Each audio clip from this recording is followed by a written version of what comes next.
welcome to the Must Love Yarncast. Here we are. It's February. We're back in the store. We are back in the store. On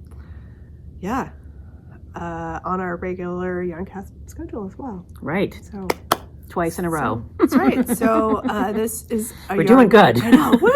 It's a small miracle. This is a Yarncast about yarn and knitting, and there's actually going to be some talk about crocheting. There is in this episode on both sides of the table. It's amazing, and fiber and other woolly goodness things that we bring to you from our yarn store in Shelburne, Vermont, where you're going to be able to buy most of the things that we're chatting about today. Or if, Jen and I have gone off script and are using something not from the store, we can offer you some suggestions for things that we do carry. And you can find the store out on social media as Must Love Yarn. So we're on Instagram, Ravelry, Facebook. I think some of those push to Threads as well if you're on there, and also Blue Sky. But yes, I can tell you, everything Blue Sky, I post nothing's been happening on Blue Sky because I'm in charge of that account, and I can barely post to my own personal social media account. So there we are. And I'm Angela. I'm Jen. And you can find me out on social media, Instagram, Ravelry, and I do have a Blue Sky account, but again, nothing's been posted over there. As Junior Bird Kid. And you can find me on Ravelry as J. Arbuckle and Instagram as Jennifer_Arbuckle. And I do have a Blue Sky account, but I have opened it and posted one thing, I think. J-Arbuckle. And then I own Bobolink Yarns, and so Bobolink Yarns is also where stuff of mine ends up sometimes. Yep. And with the normal caveat that that's my personal page, so you're also likely to see, I don't know, kids playing basketball, which is what my post was last night. So exactly. And not always just yarn content. Yeah, that's in there too, but not always. There's other stuff. Yeah. So, well, we like to start our Yarncast with a Yarncast pick. And what this is we are going to show you, we generally try to highlight either a new yarn in store or something that we've recently restocked. And we give you a code and you get 10% off in store or online for 2 weeks following the posting of this Yarncast. So we have, what we're showing you today is a completely new to us yarn, which is very exciting. It is a Malabrigo yarn, so we do have this in the store. We've had Malabrigo in the store, but this is a new yarn line Silky to us. Merino, DK weight. It's very exciting. Yeah, so it's 51% silk, 49% merino wool, 50 grams, 150 yards plus or minus. So it's really lovely, and it comes in, those lovely Malabrigo colors. So we have 5 colors in stock right now. If it does well, we might bring in some other colors as well. Yeah, I think we've been looking for a good merino silk blend. I really love a good silk. Yeah. A good silk yarn. Yeah. Because it's so shiny. It's so I know, pretty. right? Yeah, and Moonshine does really well for us. We have it in Fingering Weight, which is a Juniper Moon Farm yarn. Yep. It's 40% silk, and the rest is wool and maybe a little bit of nylon. So we've been looking for a DK weight, and so I think we're going to try this and see how it goes. Yep. So it retails for $10.99 a skein. These are 50-gram skeins, just so folks are aware. 150 yards, so just about $22 for a 100-gram skein with 300 yards, which is not bad for a DK weight put up. So you can get 10% off from February 13th. I'm just going to run it through the end of the month, which is the 28th, because normally I'd cut it off on the 27th, but you know what? One more day. That's right. Through that Saturday, the 28th, you can get 10% off with YP. Let's just do Silky.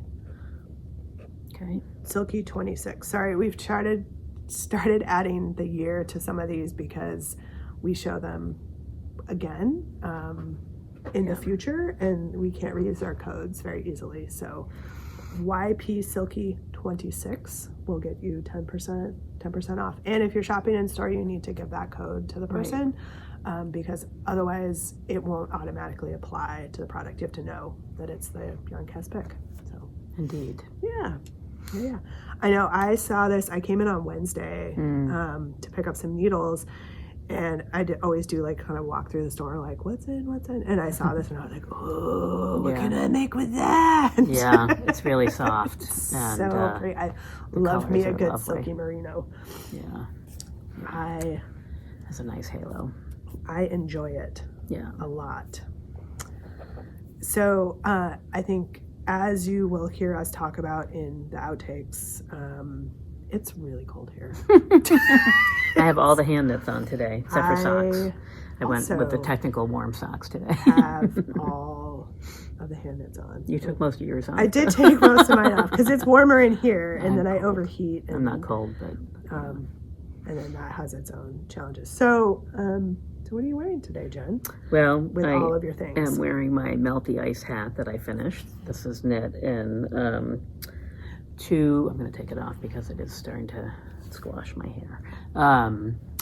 This is knit in 2 different colorways of bow blank that I had lying around. One was a scrap and one was part of another skein. So I sort of alternated.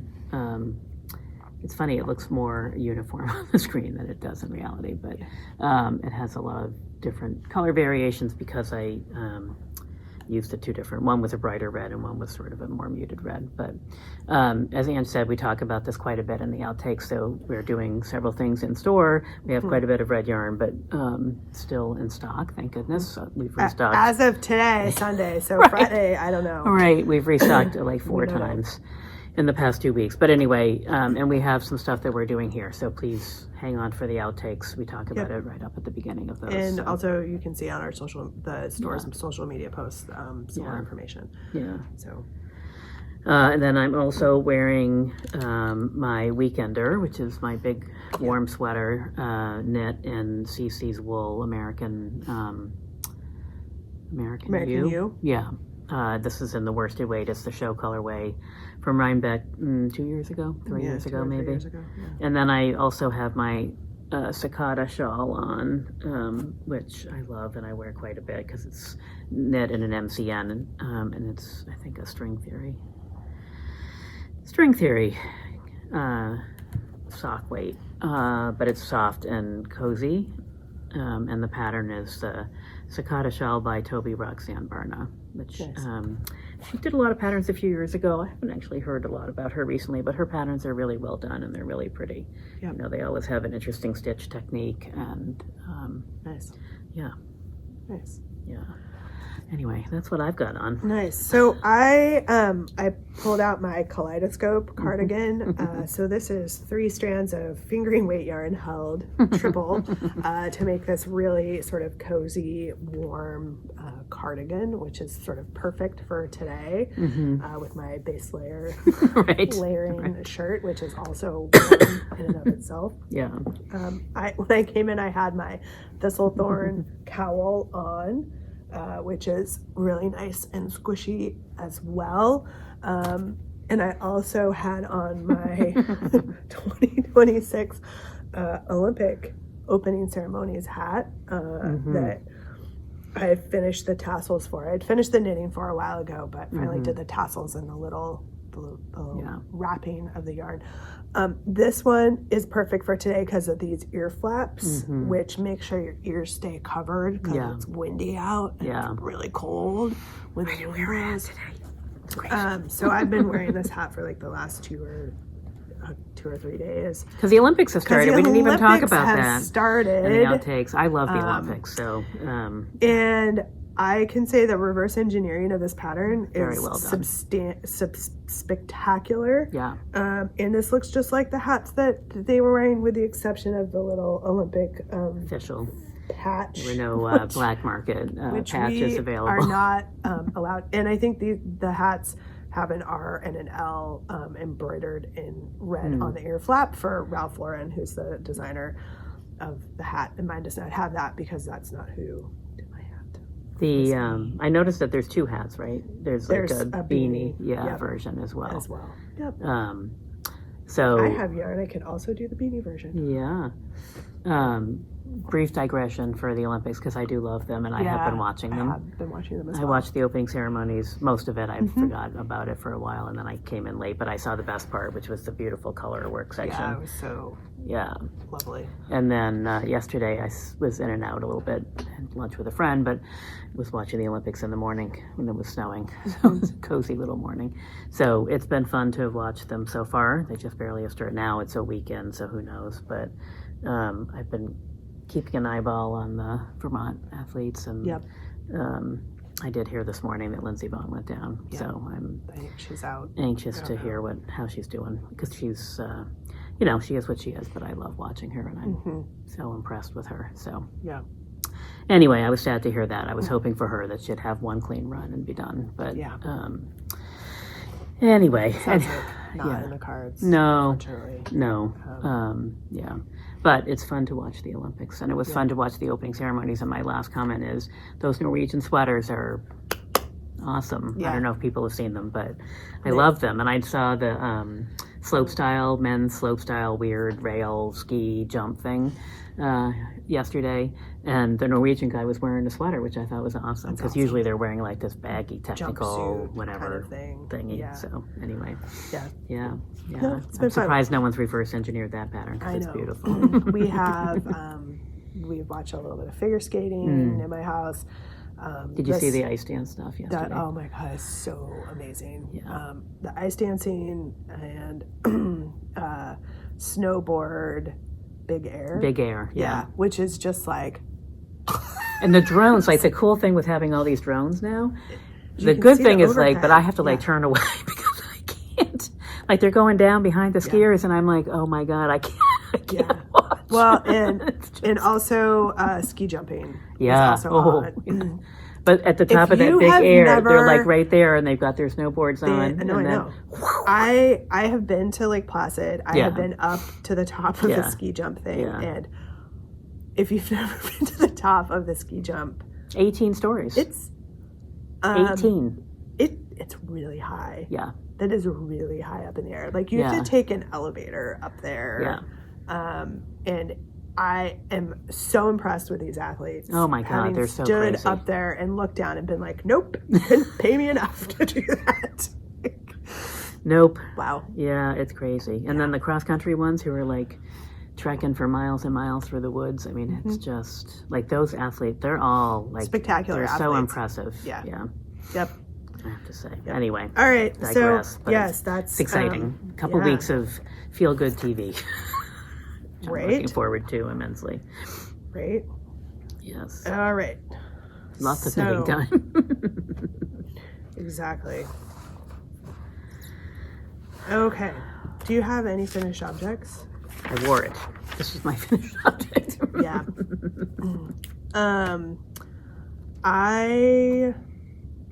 I mean, I think I put this on a list, the 2026 Winter Games hat, last time we were here, but it wasn't totally finished because the tassels weren't done. So it is completely finished now. Okay. So I'll leave it on the FO objects because it's wearable. You know, the tassels I'm not used to wearing a hat with tassels. I keep like getting choked by them. Yeah. Or it's like they're a little stuck extra. under my at the coat bottom. or like or in my like bag strap or whatever, and I'm like yeah, but it's fine. Well, plus right now, I don't know about you, but I've got like the heavy winter coat that I can barely move in because it's so cold, and exactly. Plus you've got a sweater on underneath it, so you're like stuffed into like sausage casings. And I have knit like 3 of those red hats. Okay. I don't even know if I have project pages. I will make sure there's project pages for all of them. I think I know that I don't have a and put it up there. Did I put a picture on there? I think I did on the train. You did. I did because I finished it on the train home. So, yeah. What I will say is, again, for the outtakes, stick around for the outtakes if you want to hear what we've got going on in the store related to fundraisers for that. And if you don't, then just don't stick around for the outtakes. Yeah. So, and Okay. all right. What's next? What do you got for widths? I have two. Okay. One of which ties to the Vogue Knitting Live classes. Okay. And one of which is my sweater. So let's do the sweater first, Okay. maybe. Perfect. So many of you know that I've been knitting this winter rose sweater. Yes. And there's been a little bit of yarn. There's been a lot of yarn calculation, which I will share a little bit of with you. But first, I'm just going to hold it up, just the front. Yes, stitch marker. So I finished the bottom. Hooray! While we were in New York. Yeah, it doesn't want to stay It down needs to, quite yet. because it needs to be blocked. And I'm most of the way through a sleeve. That's awesome. And it's always interesting for me to see the colors on the screen. So I decided that I was going to, I mentioned last time there might be some yarn chicken involved because I only had 6 skeins. And it's hard to tell from the way the pattern is drafted because it's drafted for different yarn that how much you really need. So I came to the last 2 skeins. I finished the bottom of the sweater, and then I had like 50 grams of this, and I had 1 whole skein. When I hold them next to each other, this one looks darker to me than the other one.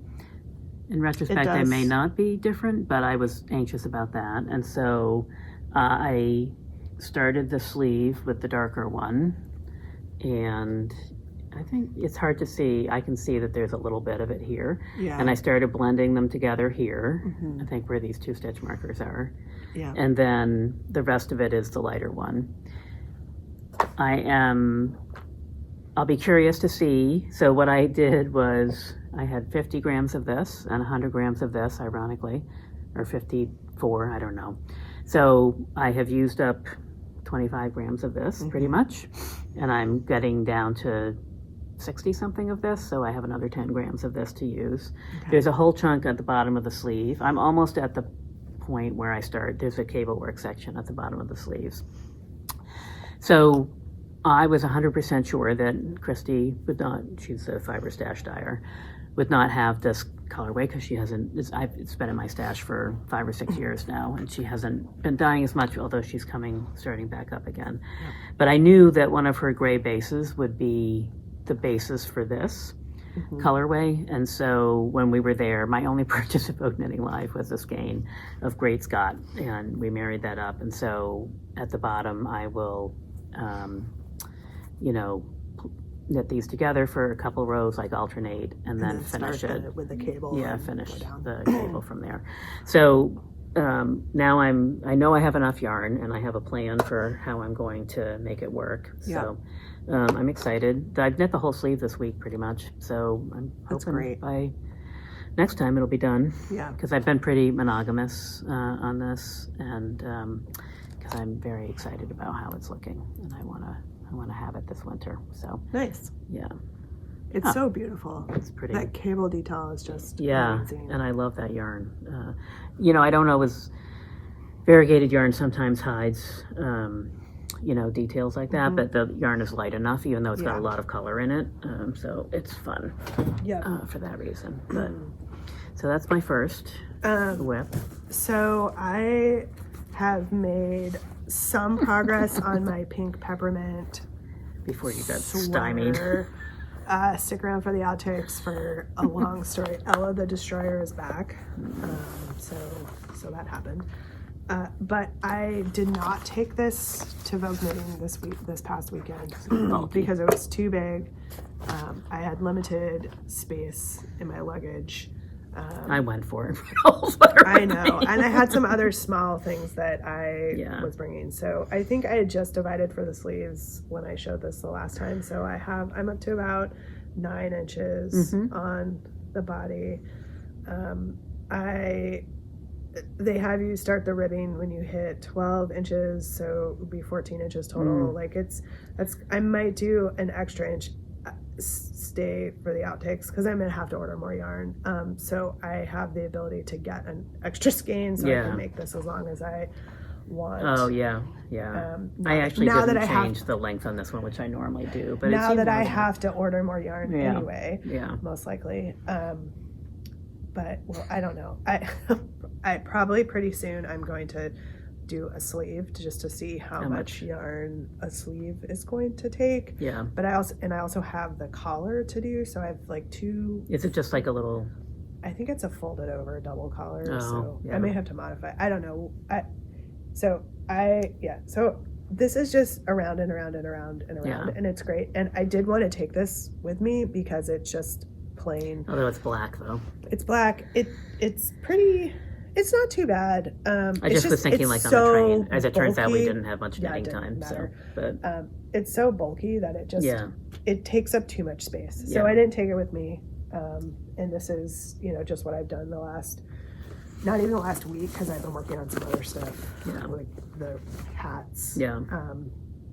So hopefully I'll be done with it in 2 weeks. Pending yarn, the yarn stitch. Oh my god. Yeah. I know. So it might not be, but we'll see. So that one's still in progress. Yeah. So my other whip, and this will segue into classes from Vogue Knitting Live. Yeah.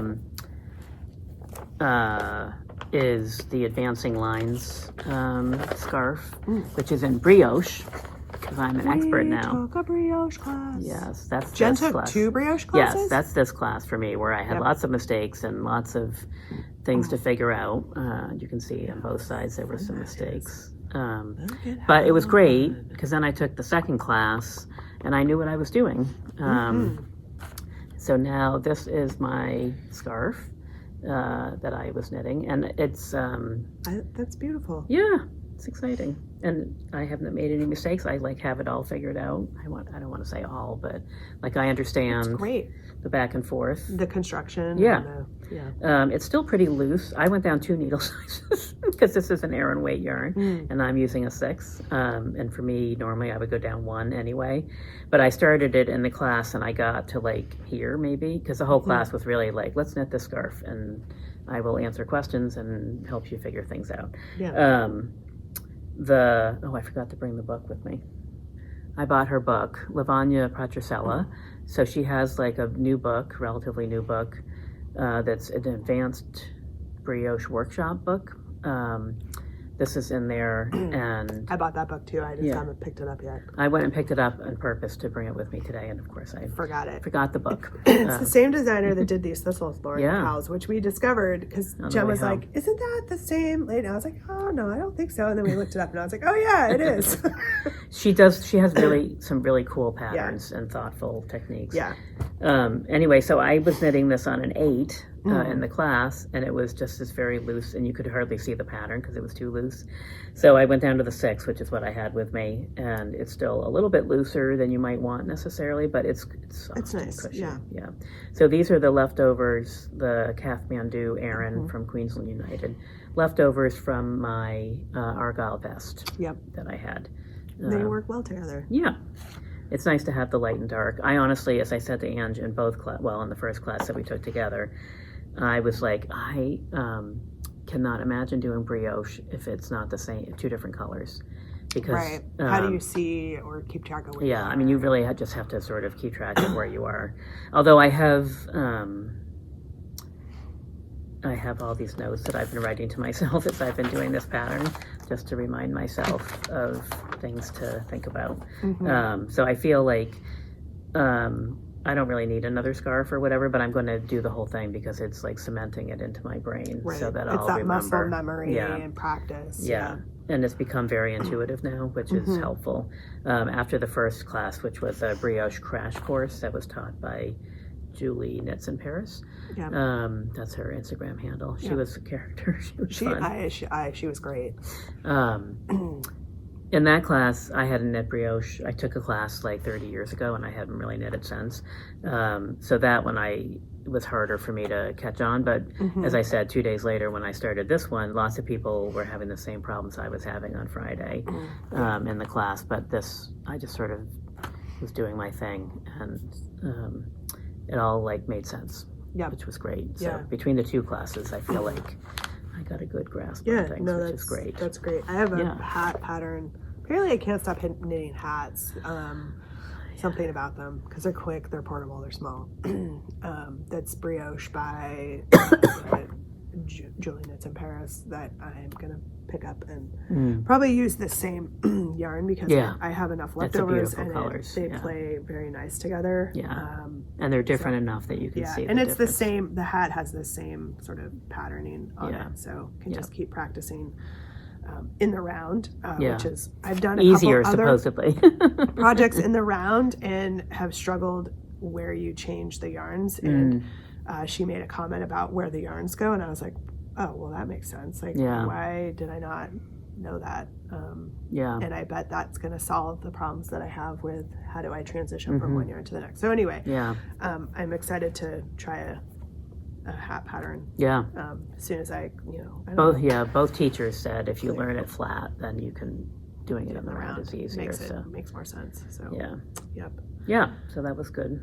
Those were two of my classes. I have some socks on the needles. So I know I had grand plans to finish.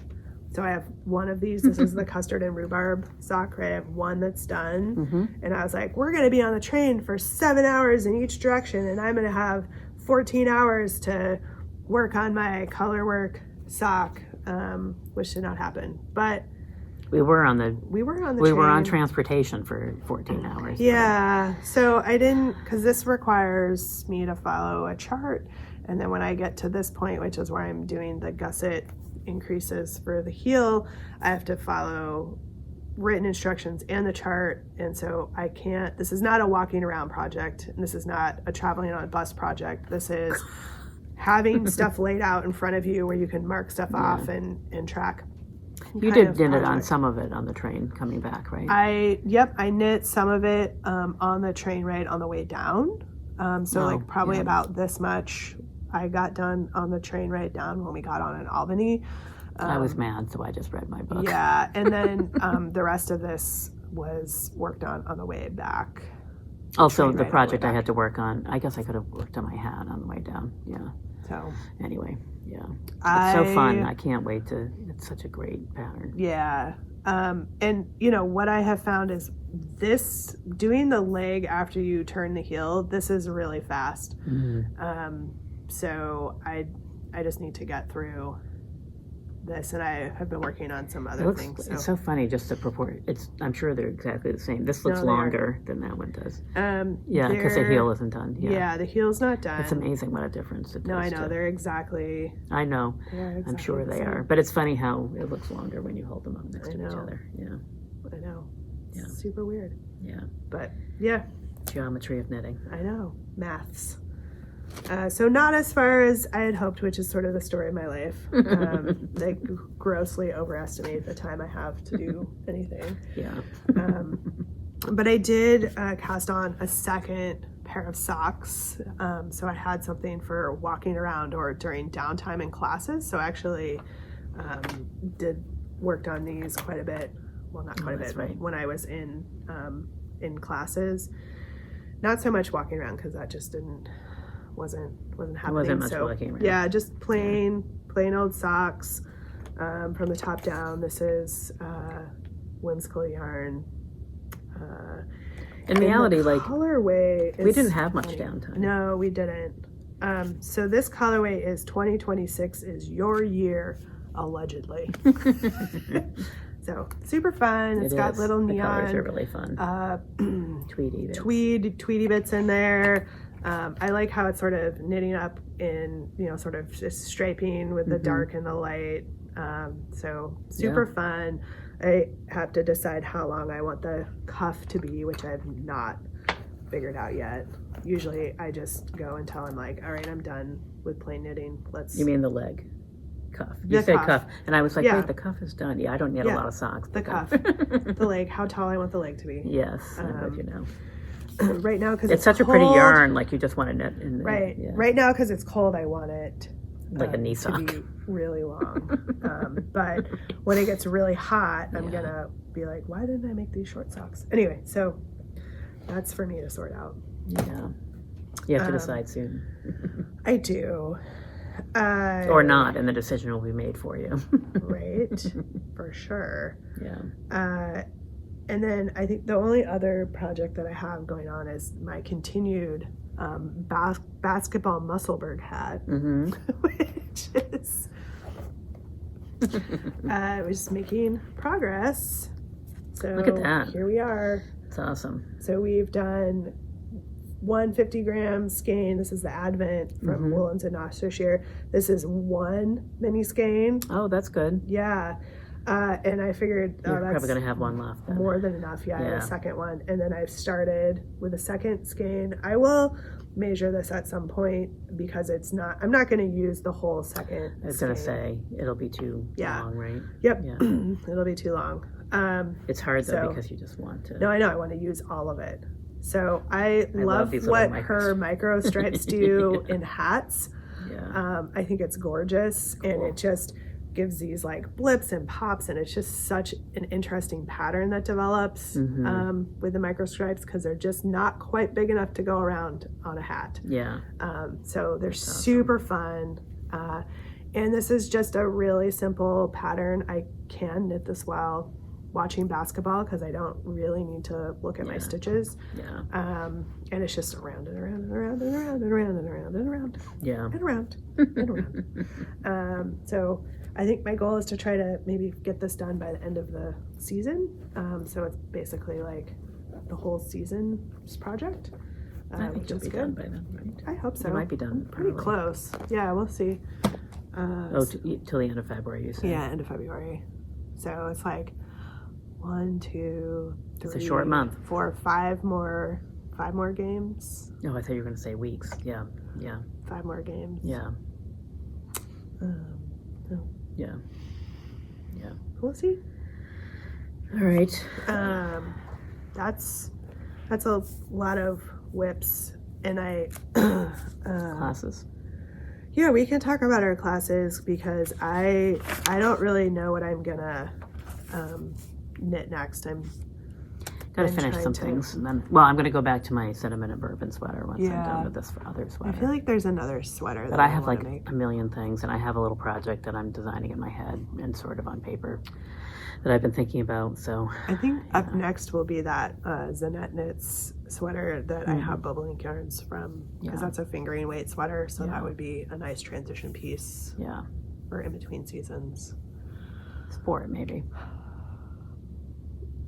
Yeah, it's sport weight. Sorry, Yeah. still lighter weight. No, yeah. No, for sure. But I Lighter was like, I don't remember doing those colors and fingering. Yeah, They're right, sport yeah. weight. That is correct. So we took this class, Rosamine, Rosamine. right? I was trying to make sure I was pronouncing it correctly. Rosamini, Yeah. which is an Estonian inlay technique. It's awesome. It was so fun. So fun. Yeah, and the teacher was really great, and now I have a little her name wrist warmer. is Alex I Bird. guess I have to make another one, so I have a Wonder Twins unite. Super fun Yeah. way to add detail Mhm. to knits Without stranding it. without stranding. Yeah, it's a kind of a specialty stranding technique that is just, it was really fun. It's like magic. It is magic. I know I haven't woven in all my ends. I did. Because she taught us how. That's Yeah, why I that's was just doing them. special. I was doing them during the class so I can make sure. I have one sort of longer float that was a I have two little that bit I of a have not mistake. gotten to yet. I didn't do the top and the bottom. But yeah. So yeah, it's not. This one's not reversible. She does have some patterns where Yeah. it's reversible. It's crazy pants. Which I know, but so it's a good way to use up little blips and bobs of things. It's And a great technique, like if you're making mittens, yeah, to either have it like mitts on the back of a, or like socks. Yeah. But it's a traditional style from Estonia. Yeah. To add embellishments to things, and it's part of their like official cultural dress. And apparently you can tell like what region or what town someone is from by not only the colors but the patterning that they use in their Rosamine knit things. Also, apparently is all done on really small needles, like 000s. It's crazy. So really fine. Handcrafting work that's done. This was done on, I think DK weight. Yeah. So, And she's been translating or working on patterns that are making this more accessible to people with who don't want to knit on 000. So because those are really small needles. She has a book. So her name is Alex Bird, Alex with a K, KS. She has a book called Kindred Knits, not to be confused with the one from Botanical. Yep. A long time ago. Yep. It's hard to find. You can find it a little bit locally, but it's published by Lane or Lina magazine. has it. The Yarnery in Minneapolis has it. That's who I actually ordered my copy from. But while we were there, she had just published this sweater pattern, or vest pattern. Which I bought. The pattern, come on. It's so cool. I was looking at that one too. It is really cool. What is hard to see is that there are little Latvian braids between the color changes. It's hard to see unless you're up close, but it's beautiful in person. Where are the pictures? Come on. No, there's only two. She just published it. Really? I guess that's all we're going to get for pictures.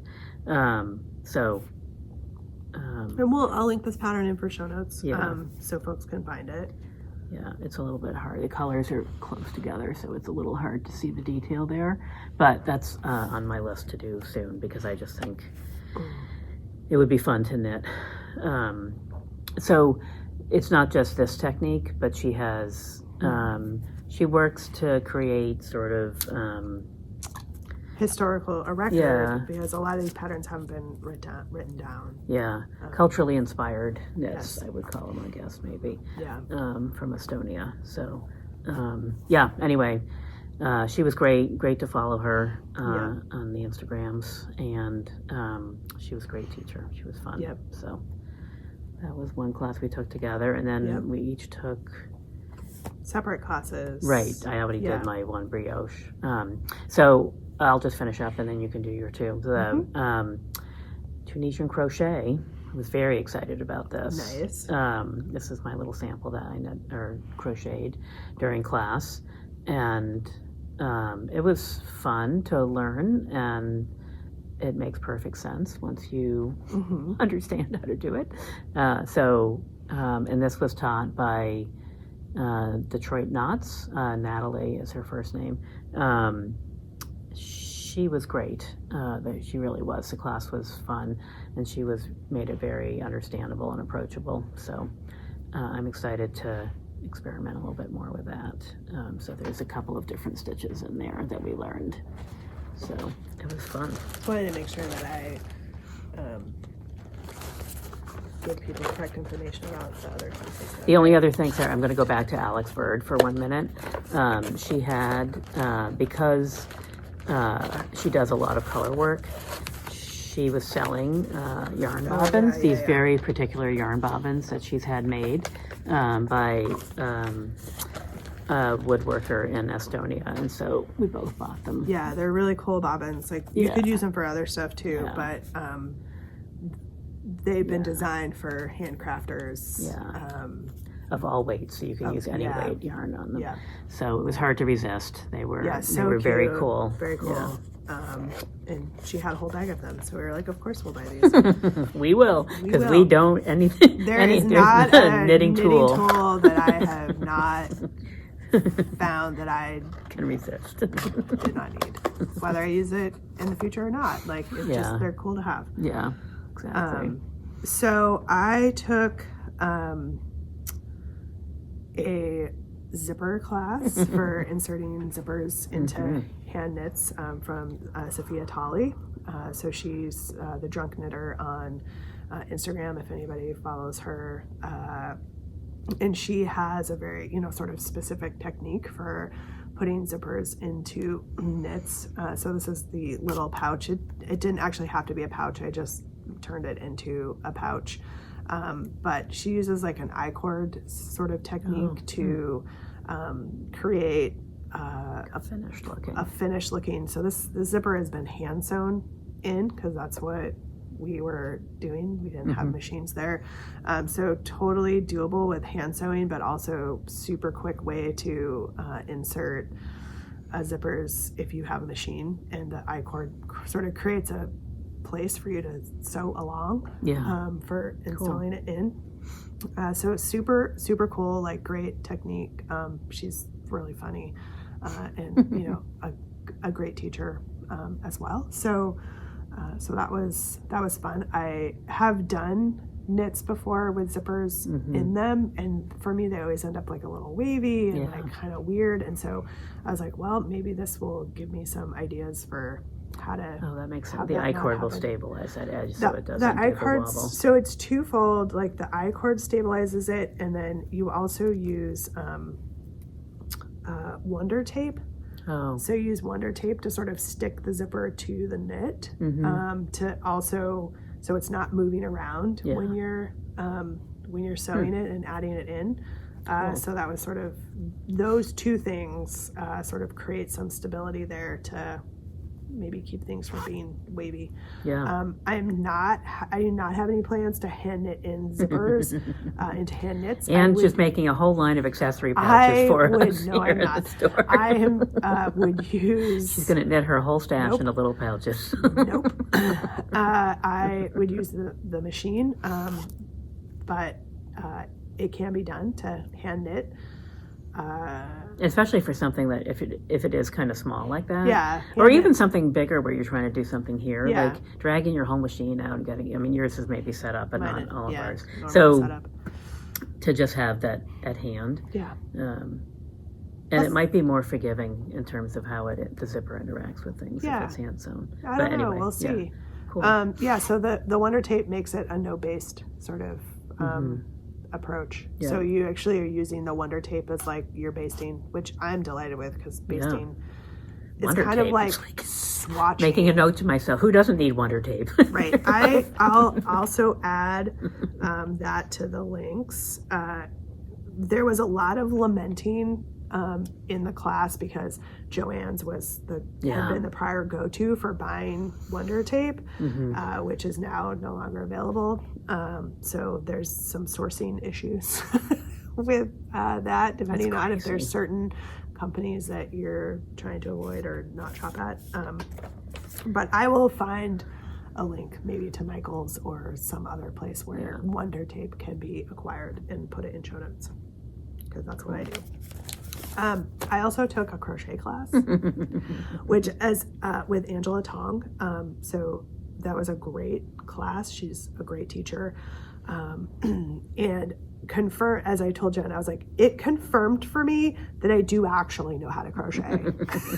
So we were making these little hexagons and then sort of joining as you go. So a technique for connecting little projects like this as you go, instead of whip stitching them together at the end. I am not sure I would use this sort of technique. I think I would probably find whip stitching to be faster, and it keeps the project more portable, because you just are making little individual things and then you hitch them all together later. Or you can do like Jen did for her temperature blanket, which is crochet, chain them together as well at the end. But it was really nice for me to learn a couple of like starting techniques for in the center. And like I said, to confirm that I actually kind of maybe do know how to crochet. And like anything, I just need to practice it. But this did help me start to see, be able to read my stitches a little bit better and see where things were, and learn some tips also for like changing colors and finishing things off, doing some things like that. So always good to get some practice, and also have somebody that knows what they are doing be like, oh yeah, your crochet looks fine, and you're like, yes. I got this. So super fun. Just and I can't crochet. I made little hexies. Did I bring it with me? Oh yeah. So the pattern said fingering weight. So I brought fingering weight, and luckily I had DK weight with me, because this is what my fingering weight hexies. Can you imagine? I would have lost my mind trying to hitch these things together. Like, look at how small that is, like super tiny. I made one and I was like, yeah, that's not gonna work. What other yarn do I had all my yarn because I had all my luggage with me. Oh right, it was so the I last went day. digging. I went digging out and was like, I will do DK weight so I can at least see a little bigger stitch up. That's like minuscule. That's like 000. So not really, but I was like, that's ridiculous. That's not doing that. So, you know, always a fun adventure with me and crochet, and that continued even in a class. Yeah, I have to admit that I found this Tunisian to be, it's a little bit, it's very much crochet because it's all crochet hook all the time, but it produces something that feels more like knitting. So it's easier for me to read the stitches because they're all in a row. Even when it's sort of like it's on your needle and then it's off your needle and then it's back on again, you know, sort of go back and forth, but or on your hook rather. So yeah, but it was, I could see I was just thinking that like I'm forcing the brioche to stay in my brain, that I need to do a Tunisian project just to keep that in my brain as well, so it doesn't disappear after a 3-hour class. Right, which is what happens if you don't use it, then you're like, wait, what? Yeah. It's easy to lose it.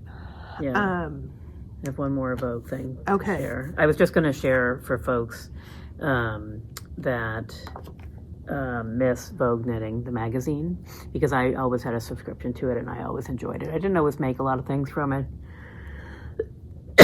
Excuse me. Because some, sorry, sneezing. All right, are more approachable than others, but I was sad when it went out of publication because I enjoyed reading it every month. So one thing we learned is that a digital version is coming back called The Next Loop. So it's going to launch in September of 2026. So I listened to a little presentation about it and the designers that are involved with working with it, many of whom were teaching our classes, ironically. Which was great. Yeah, so there's like a whole new young batch of designers that are involved, which was great. And so I just wanted to mention it to people just to keep it on your radar screen. Or it sounds like it's going to be like an annual subscription kind of thing, and you have access to whatever patterns are being presented for that year, like tutorials and other bits of information. So it sounded cool. I think it was at $99 a year. Yeah, I think. So, you know, roughly the same as like the magazine subscription, but all digital. Yeah, so. And you can sign up to be on their waiting list or whatever, which I haven't done yet, but I probably will because I enjoyed their content before and I'm willing to give it a shot and see what happens. So anyway, just putting that out there as a PSA. We can link to where you can find more information about that if you're interested as well. There was not much shopping. I didn't really... Well, I mean, honestly, we got there Thursday night. Yeah. We needed to eat dinner right away. Yeah, because we were hangry. I was tired. And then we were done. Like, it was a long day of travel. Tired. And then... full day of classes on Friday. Friday. We had a class, we had lunch, we had another class on Friday, and as we said, Ange wasn't feeling awesome, so... But I was tired. Like, I don't know. It's a long day. 6 hours of classes is a lot. Shoving information into your brain and, you know, trying to maybe keep a little bit of attention to what's happening. We did have some really good Thai food for lunch on Friday. We did. From this little place across the street from our hotel. Correct. That we brought back and ate. And then that was the unfortunate takeout night. The food was good. It just would have been a lot better if it was warm. Cold. And there was no microwave in the room to warm it back up. So. But yeah, the food was delicious. It was like Middle Eastern. Yeah, it was good. Kind of stuff. Yeah. I highly recommend going to the restaurant to eat. To the restaurant. Don't rely It was on kind of a hike from us, and neither one of us wanted to go back out because it was very cold that night. And then Saturday we had opposite schedules, so I had a class in the morning, and I had a class in the afternoon. Had one in the afternoon. So we met for lunch and went and got some lunch, and then we switched, and I didn't really do much with. I wandered around the marketplace, and I sat in on a few of the Yeah. grand stage things. But there was kind of a break in the middle of the afternoon, which is when I was kind of there. Yeah. And then I was just kind of hanging out in the lobby, knitting with a million other people that I don't know, and people watching. I did not go wander the marketplace on Saturday morning because That was your medicine was hall. just like finally made I broke and decided to get some No more medicine. homeopathic remedies. I need like the hardcore science. Yeah. Chemicals for better so I living. was kind of waiting for that stuff to kick in, which it kicked in pretty quickly, but by the time I just came up for figured- lunch, she was perky. Yeah. Yeah. I was like, wow. Well, you're like, what happened? I did have to wander out though because I needed some breakfast and coffee and things like that. So kind of scooped all that stuff up together, and I just kind of laid low. Then went to my class, and then we went to the marketplace for a little bit. Well, Heidi from Dirty Girl Yarns was there, and so Yeah. we were, and she was on her own in her booth, so we wanted to make sure she had some coverage so she could get something to eat and use the restroom and whatever. So we hung out with her sort of here and there a little bit. Yeah. And I walked the whole floor, and there's always, like, in addition to the booths that are selling things, there's for us, you know, we've been to a lot of events, and so we've seen a lot. There was nothing new necessarily. So we saw some old friends and sort of talked to people as they were running their booths. Yeah. I did pick up a yarn and whiskey project bag. Oh, that's right. That I'd been eyeballing, which I forgot to bring with me, which makes me mad because it's really cool looking. But here we are. But they also have like a designer's showcase of different patterns, and they have all these like cool things sort of outside the marketplace. There was a whole quilting event thing going on where you could come and stitch for a little while. I'm not a stitcher, but I loved looking at the quilts. Are like these bright, gorgeous fabric things. And then there was like a whole booth full of these very cool crocheted art pieces. So that all that stuff is fun to sort of see and take a look at, although it's very dark out there in that section. Yeah. I don't know why they don't have more light. I mean, it's enough to see things, but like kind of barely. But we, so there wasn't, I mean, I bought the project bag, I bought those bobbins, and I bought like a little 3D printed animal for Abigail. Oh, right, I forgot about that. That was it. And then I probably got home and ordered like $100 worth of books. I ordered them from the train. So, I had to check. There was a Vogue Knitting Stitch Dictionary that I had seen that they had out on the Vogue table, and I knew I had a Vogue Knitting reference book, but I couldn't remember if it was the Stitch Dictionary. It was probably like the big. Or if it was the big reference book. And so I didn't want to order, I didn't want to have two. So I needed to wait till I got home to confirm that the Vogue Knitting book I had was the other reference book and not the Stitch Dictionary. Yeah. So I did, we ordered from our local independent bookstore, which is right here in Shelburne, the Flying Pig, which is amazing. Yeah. Even checked to see if they could get that Kindred Knits book so we could support them. But anyway, I'm perfectly happy to order it from the Yarnery in Minneapolis. So, anyway. Yeah, it was good. It was good. So now we're going to get through this month of, hopefully the weather is supposed to break next week. It's supposed to be in the 30s, thank God. And we'll see. It will be a welcome change, although it's going to bring some more snow. I'll believe it when I see it.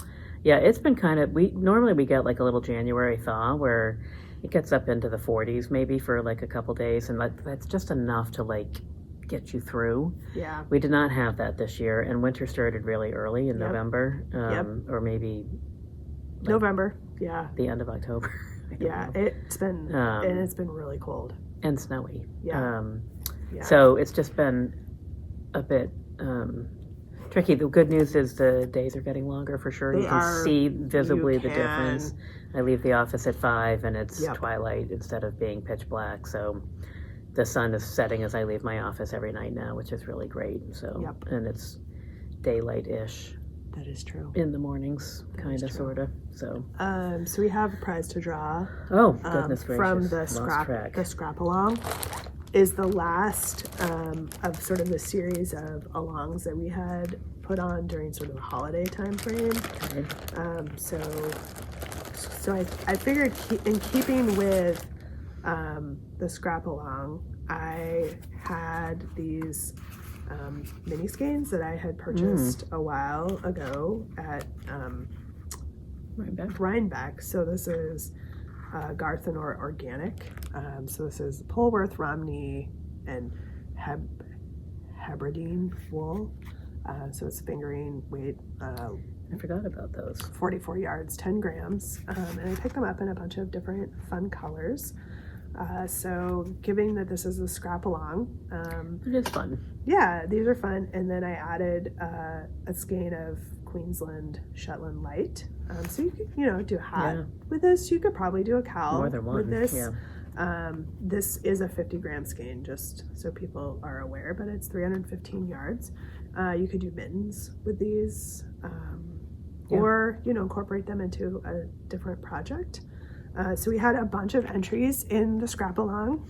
Thank you, everybody. We're going to do 2 through 54 for our random 16. number 16. Let me go find that post. Assuming my thing's going to work here. Come on, you. Let's see. Post number 16 is, if I can even read, 3 red dogs and her little mushroom gift tag accessories. Oh, they're so cute. Oh my goodness, those are adorable. For the little scrap along. And very fiddly. God bless you. I know, right? So 3 red dogs is... Anyone who knows anything that small always has mine. Is Summer from Richmond, Virginia. That's exciting. Congratulations. Congratulations. As I say regularly, it's probably likely that we have your address, but just in case it's changed or we can't find it, just send me a message with the address you would like these shipped to, and we will get those out in the mail to you. So thank you. Yay. Thanks for playing, everybody. Participating in the scrap along. Yeah, that's fun. So we have not, so remember when we were here last time, we were like, we're going to have 14 hours on the train together. We're going to come up with all these knit along ideas. And then our trip happened. We talk about it in the outtakes. We had very limited time together. I was just trying to think of the whole 14 hours because it was, I think we had, I guess conceptually we could have had a little bit of time on the trip down, but on the didn't. Bus, like maybe 2 hours on the bus. Or 4. No, because we weren't sitting next to each other for the whole bus ride. True. So maybe 2 hours and on the bus. And you were sick, so I was keeping I know, she was like, I don't want to be anywhere near you. I'm going to sit across the aisle until I can't anymore. No, it's fine. I deserve that. I didn't have any echinacea with me at that point. And then on the way home, I think we did have time on the way home, but frankly, it was not top of mind. On the way home on the train till Rutland, and then after that, we were on the bus and it was dark and we were not sitting together. So, but also, I'm pretty sure that our brains were maybe broken by the time we got on the train on the way back. Yeah. So we didn't really talk about new cows. It's too bad because there could be an Olympics themed one, but we didn't get that organized in time. And by the time this posts, it'll be too late. Well, we are going to be back in 2 weeks, so I think let's just take a little hiatus. Yeah. We'll have some ideas when we come back. If you guys have ideas, we're getting some spring yarns in, so that you would like us to announce in 2 weeks. Yeah. Let us know. I was thinking maybe a brioche along or something like that. Mm-hmm. Inspired by our classes, perhaps. That's probably the good one. Yeah. We could pick out some fun. Yeah. Patterns that we like. So I think you can expect a brioche along of some sort, and then probably we're gonna start getting ready to look at spring knits. So some sort of spring along. Hoping for spring along. Thanks, spring along. Right. And I think we have like this in. I know we have some new cotton yarns that are starting to come in. I keep looking over there because they're over there. I know they're so Beautiful. Yeah, we So have I a think bunch. that's probably where we're headed. So the brioche is sort of the last hurrah of winter and warm knits, and then a spring, think spring knit along, and we'll come up with some sort of parameters or rules for that as to what exactly people will be working on, knit or crochet for those. So I think thank you for everybody that's participated so far in our alongs and in our prize winners. We hope that you enjoy these summer, and thank you for everybody that participated. There was a lot of activity in the scrap along, so people using up all those bits and bobs. Oh, we did talk a little bit about it. We talked about doing like a finisher whips bingo sort of thing, which we're well into the year already, so we might have to do a shortened version of that. But, right. Or we can think about it and plan it maybe for next year, so it starts at the beginning of the year. Kind of thing. So. Or we could go June to June. June to June, fiscal year. We have to do our own fiscal year. Q2 to Q2. That might actually be fun. That might motivate people to knit over the summer. Do some sort of summer bingo knit along. And start it in. We have the everyday knit in May. Stitch every day in May. So stitch every day in May is coming up, and then maybe we start some sort of bingo game for like June, July, August, and September, or June, July, and August. Okay. Summer bingo. Summer bingo along. And then also stitch every day in May. And that would be travel, really. We could do some travel stuff, Mitch. Or vacation, not travel necessarily, but vacation-oriented summer stuff. Yeah. For sure. That would be fun. Ice cream and knitting. Yeah, that would be fun. Ice cream and crochet. Ice cream. Right? And then in the intervening time, we'll do a brioche along and a spring Who along. needs 14 hours on a train to think of a couple We'll things? just do it right here on the Yarncast, like we got you. Well, there we go. So thanks everybody for coming and joining. We got to wrap this up because gotta go open the store. Jen's got a store to open. The people are already at the door. They are anxiously awaiting to come in, even though it's not noon yet. Not even close. So, but thanks for coming and spending some time with us. We enjoy all of you and are appreciative of your support and all the things that we do here. So happy crafting. Yeah. And we'll see everybody in a couple of weeks. Indeed. Okay. Bye. Bye.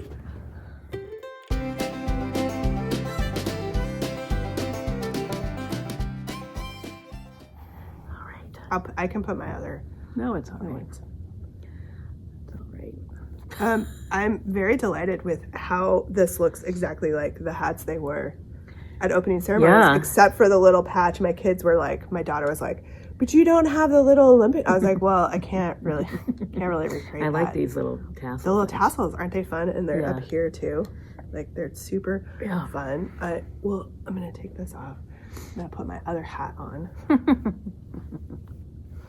Which I'm going the question is which way is the point? Yeah, I've seen people. Mine has not been both blocked, ways. which doesn't really matter. But and mine I didn't knit long enough to. This is 6 inches. Mine is 2. I've made a couple more since then, and I've made them 8 inches so people can wear it with a brim. I mean, I guess if you wanted to wear it as a beanie, you could squash it down more and then fold it up. So I think we'll talk about this in this section. We have a plethora of red yarn, mostly because 2 of our indie dyers have just been straight out dyeing red yarn. Yes, indeed. So Pearl and Post and Into the Woods both have and I cleaned out my inventory at home, brought it in from Bobolink yarn. Yeah. So the other thing that we're doing is we have become a collection point for people who want to purchase hats. And all of the proceeds for the purchase of these hats are being donated to a local organization, AALV, who's working with immigrants. They work with a lot of refugees and assist in those matters here in Vermont. So 100% of the proceeds for the sale of pre-made hats is being donated out. To our local group. To our local community here in Vermont. ICE has been present in our community a little bit, not as much as you've seen it elsewhere in the country. It's only a matter of time, I think, because we have sanctuary cities and we have large resettlement populations. Well, I mean, compared to other places, not so much, but we are a relatively Democratic state, but we have a Republican governor, but he's not flavor of the month with Trump. So No, it's, So anyway, so if you are making hats and need a place for them to go, we are collecting them and reselling them and donating all of the money generated. Actually, this can go in that bin too. I'm gonna make some more, so that one's done. It can go in. I've only made one, and I'm wearing it. My dad wanted one, so I shipped one off to him. And another local person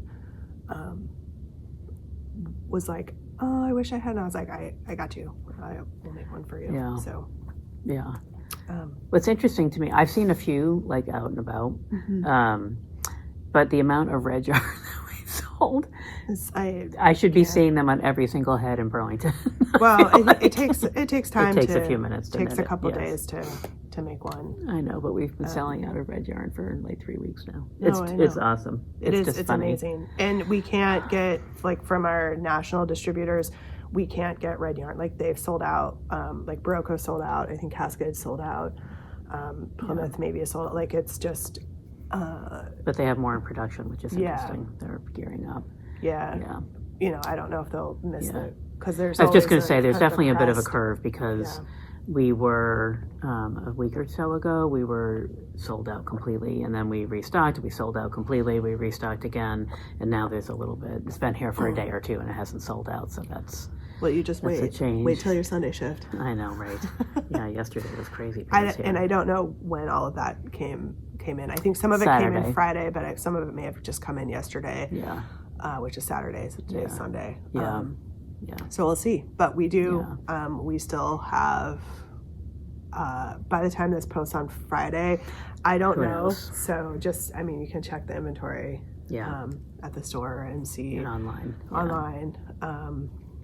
What we have or pop in. But yes. Yeah.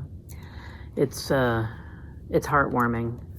I think the folks in Minnesota have raised $650,000, which is off of the pattern, just the pattern sales and stuff. Like it's crazy. Amazing. Yeah.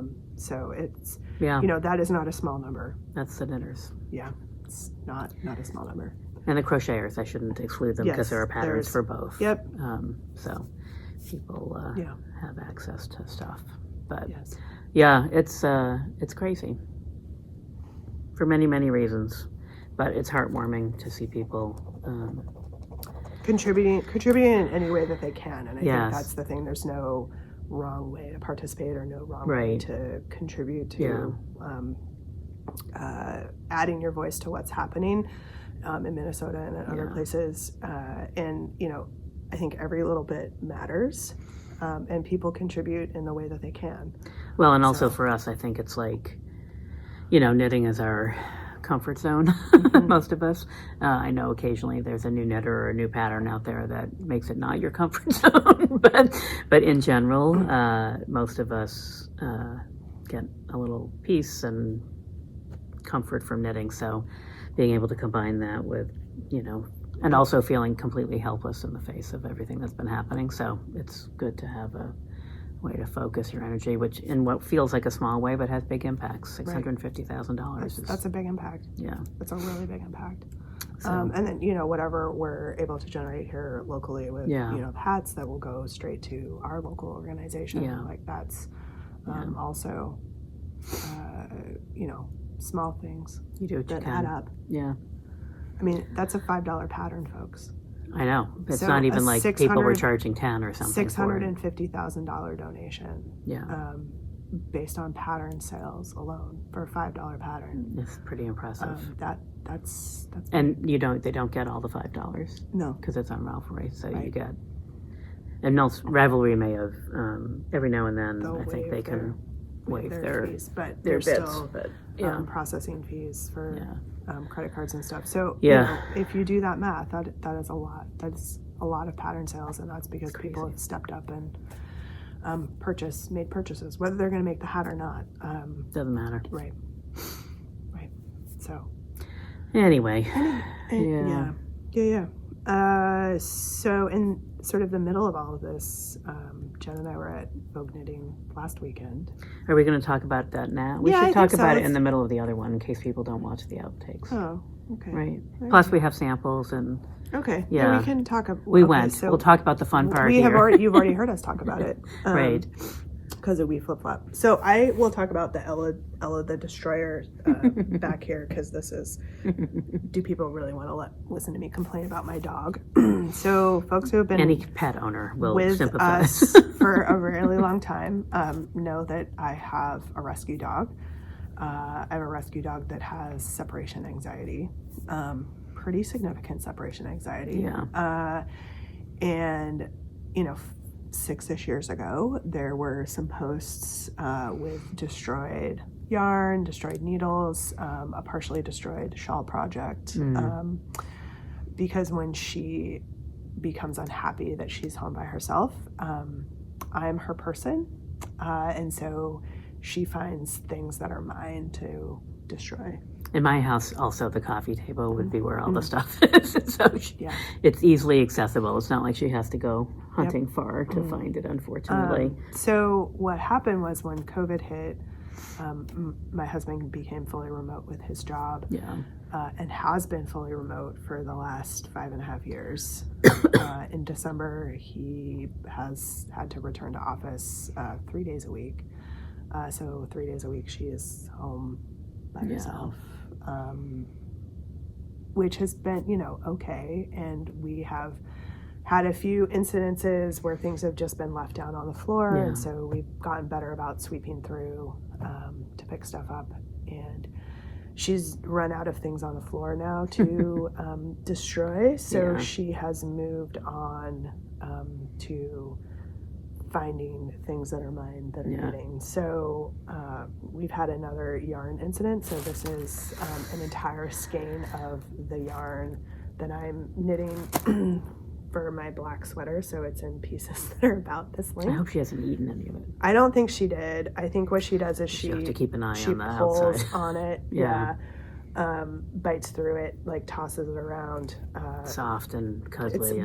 But she had to nose into my project bag. Yeah, it wasn't like you left it out on the chair. No, it wasn't out on the chair. At nose height. It was in a project bag with a drawstring that was pulled tight. Oh, yeah. So she went into the specific project, and basically, so entire skein. So I'm probably gonna have to order another skein. Yeah, I can see where you started. I was trying. Hope springs eternal that I was going to be able to salvage some of this, and there's too many just little bits. Of course, this colorway is now sold out through the Yarnery, which is where I bought it before. So I'm on the notify me list. So I'm gonna keep working with the yarn that I have, and I'll see where I end up. I'm pretty sure I'm gonna need another skein. Yeah. But and it's not, we were talking before about can you split splice the whole thing together, which would be a pain in the neck, but it's not 100% wool. It's not 100% wool. There'll always be these rough parts. And then this thing, which was on a table inside the little turning thing. Jen showed you hers last week, so this is what's left of my thing. Look, dog tooth marks right there. And the whole end. The whole end chewed off. It looks like a bone. I know. In some but weird it way. was. It's just malicious. Up. Yeah. Not malicious and whatever. It's just full of the. Yeah. So. And it's only 3 days a week, which I get is a lot for her, but it's just it's not like he's back to work 100%. No. In person. No. So. So I have had to reevaluate how I'm leaving things. Yeah. A lot chest. I know. I'm one step away from having to bring up a plastic bin. Yeah. And put everything in the plastic bin that's locked. Which will annoy me. Yeah. Beyond belief, but it may come to that. It may be easier though than trying to deal with the this is well, and it's not safe for her. Like you said, that's also not safe. Yeah. And could create medical all those little bits of challenges for her. That's not could be really dangerous. So anyway. I love the destroyer is back. Yeah, I was telling Ange that when I got back from Vogue Knitting Live, my kitty was happy to see me, and he had people in and out of the house while he was there, obviously. But anyway, and the next morning I had some dirty laundry on the floor because I'm a slob, and he just sat right on it and peed on it. And so, I think this is the second time this has happened, and the first time I thought it was just a weird thing, random thing. He got in a laundry basket of clean sheets, and I thought, oh, look, isn't that fun? He's just going to have a snooze. And then I was like, what are you doing? Oh. So that's a fun thing. Yeah. Cat pee is awful. Yeah. Yeah. Well, so, I mean, like you, it has made me pick up my laundry, which is also better than leaving it on the floor anyways. But, that's true, but also... But if you think you're going to do laundry the next day, like, you're just, why would you anyway? Right. No, I get it. It's always in a pile next to the overflowing laundry bin because, I don't do it every week. Right. So, anyway, the secret stories of pet ownership. Where you're just like, ugh. Yeah. Ugh. Yes. However, what else has happened in the last 2 weeks? We had a good time in New York. Yep. I mean, we can talk about our classes, or we've already talked about our classes and stuff, but our travel. So, in case you were curious, how cold it's been in Vermont, it has been too cold for the Amtrak trains that are supposed to travel into Vermont to run. Yeah. And we found this out on the Thursday when we showed up at our train station and were informed that a bus was going to be picking us up to take us to Albany because it was too cold for the train. And we thought, okay. All right. They have trains in all sorts of northern countries, including all the way up into Canada, which is colder. Apparently those trains aren't here. I don't know. The train system the run is called the Montrealer because it used to go to Montreal. There's another one that runs up the other side of the lake to Montreal from New York City. So it's, anyway. But I mean, part of the reason was the engines freeze overnight in Burlington if it's too cold, so they don't run them or plug them in or do the normal things that you would with a diesel engine in Vermont, which I get I get the idling part because we have anti-idling rules, but I feel like there's other things that could be done to... Also, it's I don't know. It's mass transit. There's certain things that have to happen in order for it to work. The doors freeze shut, which we can confirm is accurate, given what we saw on our way back with some of the doors, because they're not fully enclosed in between the cars. I guess in other places where it's really cold, they're fully enclosed. So it's... Or I think they heat the in-between parts. I don't know. But So the doors were freeze shut, and the switches freeze, which is weird. Do we not have... There have been 2 derailments in the Northeast. One right before we left, which I was ignoring. Yeah. Due to a frozen switch. Yeah, and then there was another one that was a little bit more intense after we got back. It was fine. It was just not perfect. Right. Not what we were expecting. We were expecting to get on a train. And they didn't... And there was no communication that this was going to happen. So there was no pre-planning for snacks or water. and water. Or... So basically I had breakfast before we left, and I didn't eat again until dinner time because I didn't have any snacks with me because I was like, I'm going on a train car and then I'm going to a hotel in the middle of a huge city. Why would I pack snacks? I almost always bring snacks, but I transferred stuff out of my backpack into a different bag to bring with me. Anyway, it's... At the last minute before I left my house, I made myself a sandwich because I am gluten-free, and so my options for the Amtrak food car was a salad, which I was not really feeling like a train salad because it was minus 10. So I was like, I'm just going to make myself a sandwich with my bread. And then I'll buy, some chips or, whatever other little snacky things on the train. Thank God I did, or I would not have had something to eat either. And then there would have been 2 hangry people. There was no, the other thing is, So first of all, we get there, they say we're going on a bus. And in my brain, I was like, oh, Albany's 2.5 hours. Great. We'll get there. We'll have time before the train. We can get some lunch, whatever. Yeah, it'll be but fine. Of course, I wasn't really thinking it has to follow the train path. Yeah. So it was like 4 hours on the bus. And And there was no time to like get out at any one of those stops Nope. and like Nope. get anything. It was literally the bus pulls up. Rutland was exciting because those people hadn't even been told in the train station that they were getting on a bus. The bus pulls up and they're all like, what? Yeah. What is that? And so when we first got on, there was plenty of room and we could sit individually or whatever, and then we had to condense down. Yeah. So at least there we got to sit together. Yeah. And then we got on the train in Albany, which was already half full or three-quarters full. Pretty full, actually, come to think of it. 90% full. Yeah. So we did not get to sit next to each other, which No. was fine. No. Whatever. Yeah. And, yeah. I had And- to charge there was no, I had planned to do some work. There's no little table on the bus to so anyway, it was just not as anticipated, but we got there at the same time we would have normally. We did. And on the way back, kind of the same thing happened, though we made it to Rutland. We get on the train and the conductor guy comes by and I was like, are we going all the way to Vermont? How far are we going on the train? He's like, we're going all the way to Vermont, to Burlington. And I was like, okay. And he was like, we're going to try to go all the way to Burlington. So you're like, oh, I was like, oh, right. Great, here we go.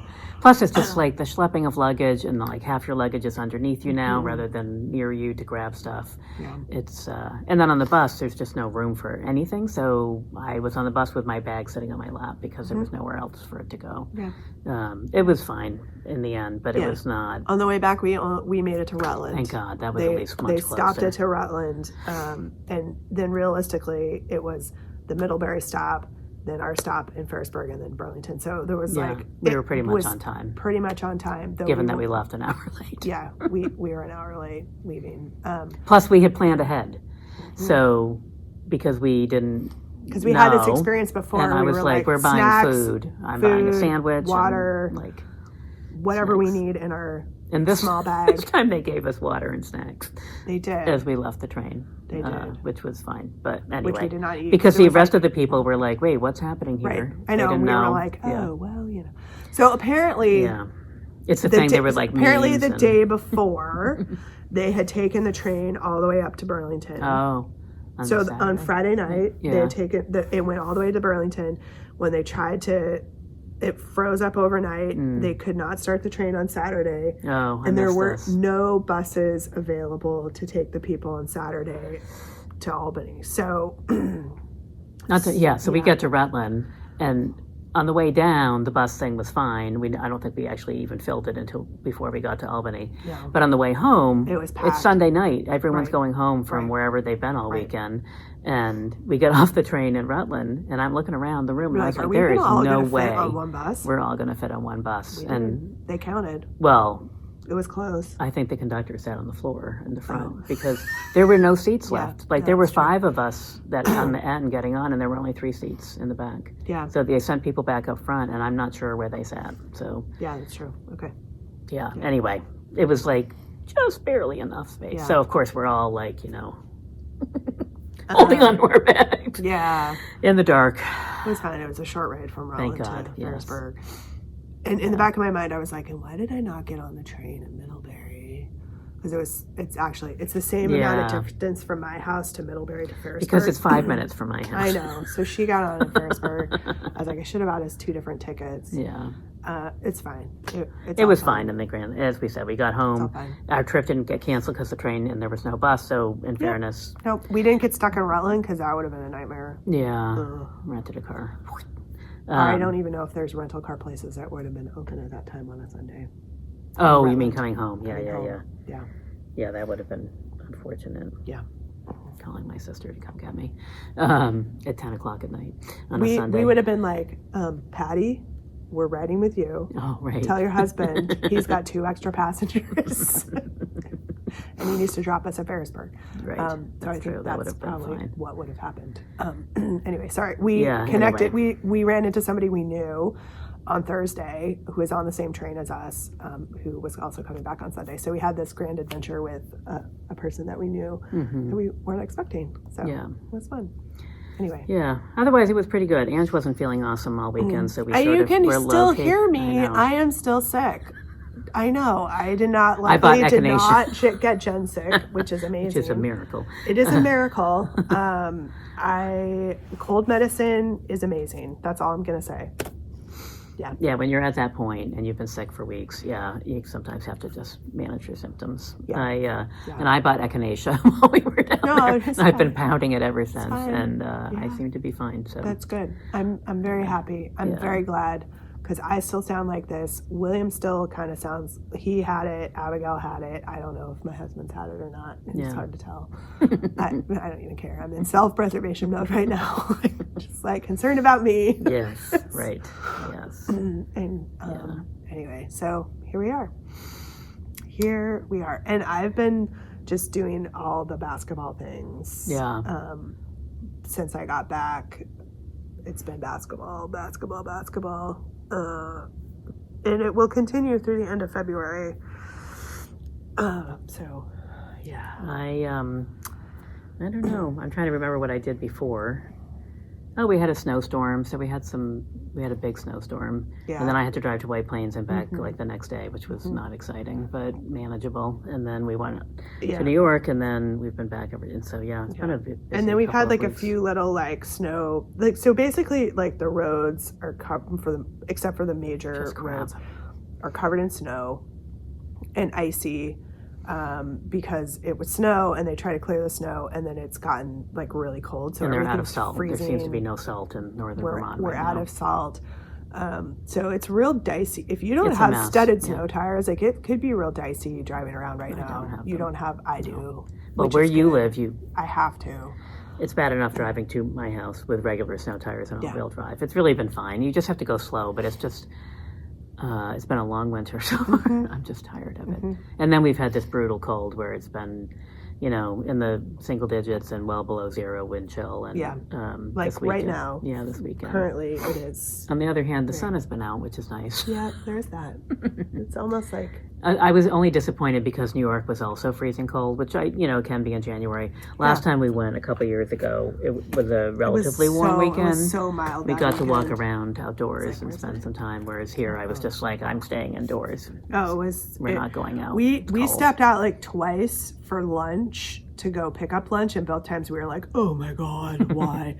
And then after that, we were like, no, we're just going to eat at the hotel. Like, cannot. We did take out one night, and it came like an hour and a half later, and it was freezing cold. Was ridiculous and not cool. So, So anyway, it was good. It was a good weekend, all things considered. I mean, nothing with an adventure. You've already heard about our classes, which were amazing. Yeah, the event is always great.